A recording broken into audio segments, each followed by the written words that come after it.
తెలియజేశారు. అయితే ఇక్కడ మనం ఇప్పటివరకు విన్న మాటలన్నీ కూడా బాబాయ్కి ఏం సంబంధం లేని మాట. ఎందుకంటే బాబాయ్ తన యొక్క పాత్ర ముగించుకొని దేవుని పిలుపొందుకొని వెళ్ళిపోయారు. వినబడిన ప్రతి మాట కూడా సజీవంగా శరీరంలో ఉన్న మనకి దేవుడు మనతో మాట్లాడాడు. ఇర్మీయా గ్రంథం 22:10లో ఒక మంచి విలువైన మాట ఉంటుందండి. ఏంటంటే, చనిపోయిన వారిని గురించి ఏడవద్దు, వెళ్ళిపోతున్న వారిని గురించి అంగలార్చండి. ఇప్పటి వరకు మనం నిన్నటి నుంచి చేసింది బాబాయ్ని జ్ఞాపకం చేసుకుంటూ ఆయన మనతో ఉన్న సంబంధాలను, అనుబంధాలను, ప్రేమానురాగాలను జ్ఞాపకం చేసుకుంటూ ఎంతో ఏడ్చాం, దుఃఖించాం. మనం ఏం చేసినా కూడా బాబాయ్కి సంబంధం లేదు.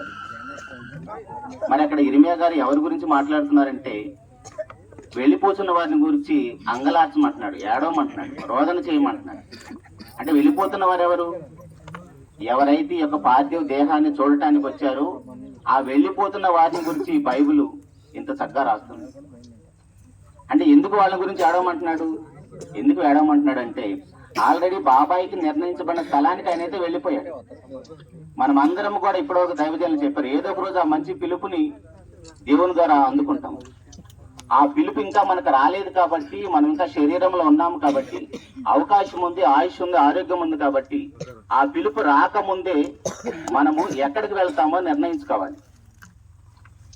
ఈ శరీరము పంచిపోతాల కలయికతో దేవుడు ప్రారంభంలో కలుగజేశాడు. మట్టి శరీరాన్ని దేవుడు తన ఆత్మను, తన ఊపిరిని ఊది జీవాత్మగా చేశాడు. ఈ మట్టి శరీరము మట్టిలో కలిపేస్తున్నాం. మరి ఇప్పటి వరకు నడిపించిన ఆత్మ ఎక్కడికి వెళ్ళిపోతుంది? ఈ ఆత్మ దేవునిలోని భాగం. ఇప్పటి వరకు మనము నడుస్తున్నాం, మాట్లాడుతున్నాం, తిరుగుతున్నాం, అన్ని పనులు చేసుకోగలుగుతున్నాం. ఇవన్నీ చేయగలుగుతున్నామంటే ఈ మట్టి బొమ్మ నడిపించింది దేవునిలోని ఆత్మ. ఆ ఆత్మ దేవుని యొద్దకు వెళ్ళాలంటే మనకు మార్గం ప్రభువైన యేసుక్రీస్తు వారండి. ప్రభువైన యేసుక్రీస్తు వారు భూలోకానికి వచ్చి తన శరీరంలో ఉన్నప్పుడు హెబ్రీ పత్రిక 10:5 చేయుటకు నువ్వు నాకు అప్పగించిన ప్రతి పనిని నెరవేర్చడానికి శరీరంలోకి వచ్చానని చెప్పాడు. అపోస్తుల కార్యాలు 17 చివరి ప్రార్థన చేస్తూ ప్రభువారు శిలువను ఎక్కడానికి ముందుగా, నాయన నువ్వు నాకు ఏదైతే పనిని అప్పచెప్పావో ఆ పని సంపూర్ణంగా నెరవేర్చి భూమి మీద నిన్ను మహిమపరిచాను కాబట్టి ఇప్పుడు నా ఆత్మను చేర్చుకోమని తండ్రికి ప్రార్థించాడు. తండ్రి చేర్చుకున్నాడు. అదేవిధంగా స్టెఫెన్ గారు కూడా అలాగనే ప్రార్థన చేశారు. సో ఇప్పుడు మనం అందరం కూడా ఆత్మలో ఉన్నాము. మన ఆత్మను దేవుడు అంగీకరించాలి, మన ఆత్మను దేవుడు స్వీకరించాలంటే మన అందరికీ కూడా పని ఉందండి. పని అంటే మనం చేస్తున్న కుటుంబ పోషణ నిమిత్తం చేస్తున్న పనులు మాత్రమే కాదు. అవి పనులు చేయాలి, కష్టపడి భోజనం సంపాదించుకోవాలి, కుటుంబాన్ని పోషించాలి. అది ఒక పార్ట్ మాత్రమే.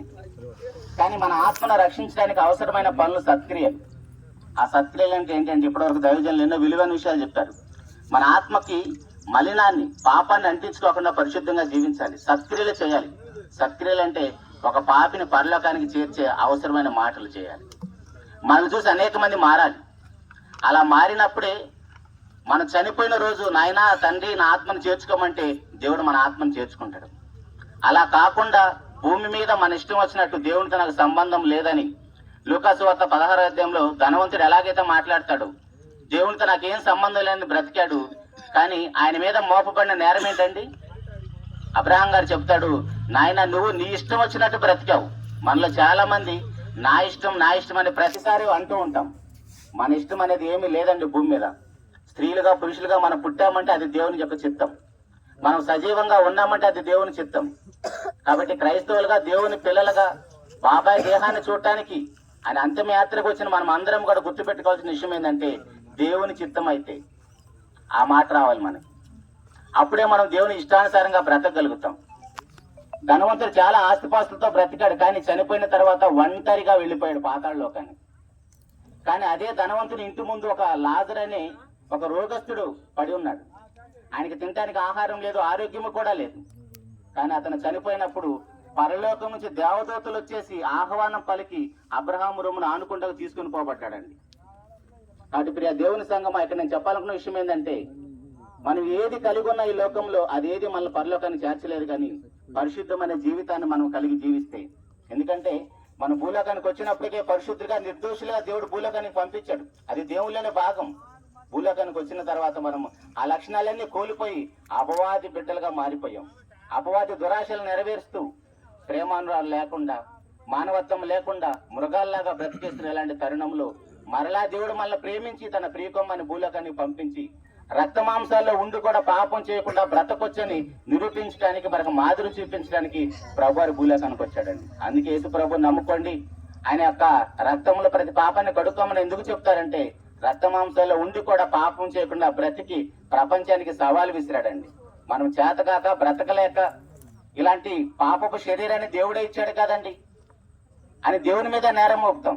కానీ బైబిల్ అనేక మంది భక్తులండి శరీరంలో ఉండి కూడా పాపం చేయకుండా బ్రతికారు. కాబట్టి ప్రియ దేవుని సంగమా, బాబాయ్ ద్వారా దేవుడు మన అందరితో మాట్లాడుతున్న విషయం ఏంటంటే మన ఆత్మను దేవుడు చేర్చుకోవాలంటే మన పరిశుద్ధులుగా ఈ లోకాన్ని విడవాలి. అలాంటి కృప తండ్రి అయిన దేవుడు మన అందరికీ, మరి ముఖ్యంగా కుటుంబ సభ్యులకి, బంధువులకి, స్నేహితులకి అందరికీ అనుగ్రహించాలని మనస్ఫూర్తిగా కోరుకుంటూ ఈ యొక్క సందేశాన్ని ముగిస్తున్నానండి. చిన్న మాట ప్రార్థన చేసుకుందాం. మహిమలోకంలో ఉన్నత సింహాసనం మంది ఆశీనువైన మా దేవ, మీకే స్తుతులు స్తోత్రాలనైనా. భూమిని ఆకాశం అందులో ఉన్న సమస్తమును మాటతో కలిగించి మీ పిల్లమైన మాకు నాయన కాలంలో ఋతువులు సక్రంగా పంపిస్తూ ఆయుష్ను ఆరోగ్యాన్ని ఇస్తూ మానక తండ్రి మమ్మల్ని అందరినీ పోషిస్తున్న మీ ప్రేమను బడి స్తోత్రం తండ్రి. ఆయన తరం వెంబడి తరాన్ని ఈ లోకానికి పంపిస్తున్న ఆయన మీ పిల్లగా మీ మహిమలో మేము ఎలా బ్రతకాలో అనేక మందిని తండ్రి మా తరాల్లో పుట్టించి, మాకంటే ముందు తరాల్లో పుట్టించిన ఆయన వారికి జీవితాలను ఆదర్శంగా పెట్టిన ఆయన ఈ లోకంలో మేము జీవించడానికి మార్గాన్ని చూపిస్తున్నందుకు కూడా స్తోత్రం తండ్రి. భూలోకానికి వచ్చిన అర్లమైన మేము అందరం కూడా తండ్రి ఏదో ఒక విషయంలో పాపంలో పడిపోతున్నప్పుడు నాయన మీ యొక్క ప్రియకుమారుడు మా ప్రభువైన యేసుక్రీస్తు వారిని భూలోకానికి పంపించి రక్త మాంసాలు ఉన్నా కూడా ఏ పాపం చేయకుండా బ్రతకొచ్చారు నాయన. ఎలాగైతే మా ప్రభువారు మాకు మాదిరి చూపించారు, క్రీస్తు ప్రభుని యొక్క ధరించుకున్న మేము ఆయన యొక్క మరణ సమాధి పునరుద్ధాల్లో పాలుపొందిన మేము అందరం కూడా నాయన ఏ పాపం లేకుండా పరిశుద్ధులుగా జీవించి కుటుంబాలకి, సంఘాలకి, సమాజానికి మాదిరికరంగా జీవించిన ఆయన నాశనానికి వెళ్ళేవారిని అనేక మందిని కాపాడి బాధ్యత కలిగి, భారం కలిగి బ్రతుట కృపను అనుగ్రహించండి తండ్రి. నాయన మీ కుమారుడు తండ్రి ఈ లోకంలో తండ్రి తన పాత్ర ముగించుకొని ఆయన భార్యను, పిల్లల తండ్రి, కుటుంబ సభ్యులు, స్నేహితులు, బంధువులు, స్నేహితులు అందరినీ వదిలేసిన ఆయన మీరు తన కోసం నిర్ణయించబడిన నిత్య నివాసానికి వెళ్ళిపోయాడు తండ్రి. అందుని బట్టి మీకు స్తుతులు స్తోత్రాలు నాయన. ఏదో ఒక రోజు మేము కూడా తండ్రి ఆ స్థానంలో నిలబడాల్సిన వారి ఉన్నాం. మాకైతే అవకాశం ఉంది తండ్రి. మీ కుమారుడు తన పాత్ర ముగించుకొని వెళ్ళిపోయాడు. కుటుంబాన్ని ఆదరించండి నాయన.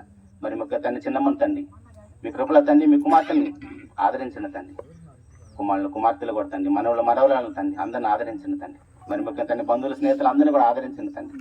ఈ దుఃఖ సందర్భంలో మేము అందరం కూడా తండ్రి మా బాబాయ్ తండ్రి మీ చెంతకు చేరనే ఆశతో తండ్రి గృహాలకు వెళుతున్నాం తండ్రి. మాకు కూడా ఇలాంటి మంచి దినం ఏదో ఒక రోజు వస్తుంది నాయన. ఆ మంచి దినం వచ్చే టైంకి మేమంతా పరిశుద్ధులుగా, నిర్దోషులుగా జీవించే మంచి బ్రతుకులు మాకు అందరూ ప్రసాదించండి తండ్రి. మరి ముఖ్యంగా తండ్రి ఈ సమయంలో ఎవరైతే మీ బిడ్డలు ఆయన ఇక్కడ తల ఉంచి ఉన్నారో వారందరి విషయంలో ప్రార్థించడానికి ఇచ్చిన భాగ్యాన్ని బట్టి కూడా స్తోత్రం తండ్రి. రక్షణ భాగ్యం లేకుండా తండ్రి నాశనానికి వెళ్ళటానికి సిద్ధంగా మీ బిడ్డలందరి విషయం ప్రార్థిస్తున్నాం తండ్రి. ఇదే అనుకూల సమయం అని గుర్తెరిగి తండ్రి వారికి పాపాలనైనా ప్రభు యొక్క రక్తంలో కడుక్కొని పరిశుద్ధ జీవితాన్ని జీవించటకు ఒక మంచి అవకాశాన్ని కల్పించారు. విలువైన మాటలతో మీ బిడ్డలు హెచ్చరించారు. అందుని బట్టి కూడా స్తోత్రం తండ్రి. రక్షణ పొందిన మేము అందరం కూడా తండ్రి మా రక్షణ తండ్రి అనేక మందికి వెలుగుగా చూపిస్తూ మా జీవితాల్లో తండ్రి, మా కుటుంబాల్లో, సంఘాలలో తండ్రి, మా సమాజంలో తండ్రి రక్షణ లేని వారికి మేము మాదిరికరమైన జీవితాన్ని జీవిస్తూ ప్రభు చెంత ఉంటే ఎంత ఆనందంగా ఉంటాము, మరణాన్ని ఎంత ఆనందంగా స్వాగతిస్తాము, అలాంటి మంచి జీవితం మేము అందరం కలిగి జీవించే కృపను అనుగ్రహించమని ఈ యొక్క భూస్థాప కార్యక్రమంలో పాల్గొన్న మీ బిడ్డలందరినీ బట్టి కూడా స్తోత్రాలు చెల్లించుకుంటూ ఇక్కడ తలవంచిన మేము ఎవరం కూడా తండ్రి నశించిన నరకానికి వెళ్లకుండా నాయన మీ చెంతకు చేరే భాగ్యం, అలా పరిశుద్ధులుగా బ్రతికేంత వరకు అవకాశాన్ని, ఆయుష్ను, ఆరోగ్యాన్ని ఇవ్వమని సమస్త మహిమ, ఘనత, ప్రభావాలు మీకు ఆరోపిస్తూ మీ యొక్క ప్రియకుమారుడు మా ప్రభువైన యేసుక్రీస్తు వారి పరిశుద్ధమైన, ఉన్నతమైన, ఘనమైన నామములోనే ప్రార్థించి అడిగి వేడుకుంటున్నాము తండ్రి. అందరికి వందనాలండి. ఎలీషా ఎవరు?